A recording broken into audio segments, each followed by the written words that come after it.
Tension ಕಡೆ ಹೋಗ್ತಾರೆ sir 6 ಜನ ಕಡೆ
ಚಿತ್ರದುರ್ಗ ಜಿಲ್ಲೆ ಹೊಳಲ್ಕೆರೆ ವಿಧಾನಸಭಾ ಕ್ಷೇತ್ರದ ಗಂಗಾ ಕಲ್ಯಾಣ ಯೋಜನೆ ಅಡಿಯಲ್ಲಿ 2017-18 ಇಸ್ವಿಯಲ್ಲಿ ಆಗಿನ ಸಚಿವರಾಗಿರ್ತಕ್ಕಂಥ ಎಚ್ ಆಂಜನೇಯ ಅವರ ಕಾಲದಲ್ಲಿ 600 ಚಿಲ್ಲರೆ ಕೊಳವೆ ಬಾವಿಗಳನ್ನು ಕೊಡಲಿಕ್ಕೆ ಮಂಜೂರಾತಿ ಆದೇಶ ಸಿಕ್ತು.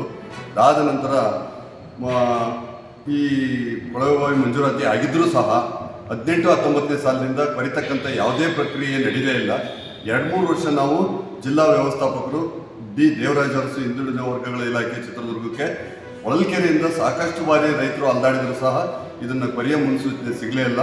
3 ವರ್ಷ ಅಲ್ದಾಡಿದ ನಂತರ 20-21ನೇ ಸಾಲಿನಲ್ಲಿ ರೈತರೆಲ್ಲ ಒಗ್ಗಟ್ಟಾಗಿಬಿಟ್ಟು ಏನು ಮಾಡಿದ್ವಿ ಅಂತಂದರೆ ಆವಾಗ ಒಂದು ಜಿಲ್ಲಾಧಿಕಾರಿಗಳ ಕಚೇರಿ ಮುಂದೆ ಒಂದು ಉಪವಾಸ ಸತ್ಯಾಗ್ರಹವನ್ನು ನಾವು ನಡೆಸಿದ್ವಿ. ಸುಮಾರು 9 ದಿನಗಳ ಕಾಲ ಉಪವಾಸ ಸತ್ಯಾಗ್ರಹ ಮಾಡಿ ಇದ್ರ ಬಗ್ಗೆ ನಿರಂತರವಾಗಿ ಹೋರಾಟ ಮಾಡಿದಾಗ ಆ ನಂತರ ಇಲಾಖೆಯವರು ಎಚ್ಚೆತ್ಕೊಂಡು ಜಿಲ್ಲಾಧಿಕಾರಿಗಳ ಮಧ್ಯಸ್ಥಿಕೆಯಲ್ಲಿ ಈ ಕೊಳವೆ ಬಾವಿ ಕೊರಲಿಕ್ಕೆ ಆಗಿನ ವೆಂಕಟರಾಜು ಕಾಲದಲ್ಲಿ DM ಆಗಿದ್ರು ಅವ್ರ ಕಾಲದಲ್ಲಿ ಕೊಳವೆ ಬಾವಿ ಕೊರಲಿಕ್ಕೆ ಆದೇಶ ಆಯಿತು. ಅದಾದ ನಂತರ ಕೊಳವೆ ಬಾವಿ ಕೊರೆದ್ರು. ಅದಾದ ನಂತರ ಸಂಪತ್ ಕುಮಾರ್ ಅವರು ಬಂದರು. ಅದಾದ ನಂತರ ಅವತ್ತಿನಿಂದ ಅದೇನು ಕೊಳವೆ ಬಾವಿ ಕೊರೆದು ವಿದ್ಯುತ್ ಶಕ್ತಿ ಕೊಟ್ಟಿದ್ದೆ 21-22ಕ್ಕೆ ಲಾಸ್ಟು. ಅಲ್ಲಿಂದ ಮತ್ತೆ 2-3 ವರ್ಷ ಆದ್ರೂ ಸಹ ಅವಕ್ಕೆ ಮೋಟ್ರ್ ಆಗಲಿ, ಪಂಪ್ ಆಗಲಿ, ಕೊಳವೆ ಬಾವಿಗೆ ಪೈಪ್ ಆಗಲಿ, ಸ್ಟಾರ್ಟರ್ ಆಗಲಿ ಕೊಡಲಿಕ್ಕೆ ಅವ್ರು ಮನಸ್ಸು ಮಾಡಲೇ ಇಲ್ಲ. ಸುಮಾರು 23ನೇ ಇಸ್ವಿಯಲ್ಲಿ ಸಾಕಷ್ಟು ಬಾರಿ ರೈತರು ಹೋರಾಡಿದ್ರು ಸಹ ಇದಕ್ಕೆ ಯಾವ ಪ್ರಕ್ರಿಯೆ ನಡೀಲೇ ಇಲ್ಲ. ಅದಾದ ನಂತರ ಸಂಪತ್ ಕುಮಾರ್ ಸರ್ ಹೋದರು DM. ಅದಾದ ನಂತರ ರಮೇಶ್ ಕುಮಾರ್ ಮಧುರೆ ಅಂತ ಬಂದರು. ಅವ್ರು ಸ್ವಲ್ಪ ದಿವಸ ಇದ್ದರು. ಅವರು ಸಹ ಯಾವುದೂ ರೀತಿಯ ಒಂದು ವ್ಯವಸ್ಥೆಯನ್ನು ಮಾಡಲೇ ಇಲ್ಲ. ಅದಾದ ನಂತರ ಈಗ 2.5 ವರ್ಷದಿಂದ ಶಿಲ್ಪಾ ಮೇಡಮ್ ಅವರಿದ್ದಾರೆ.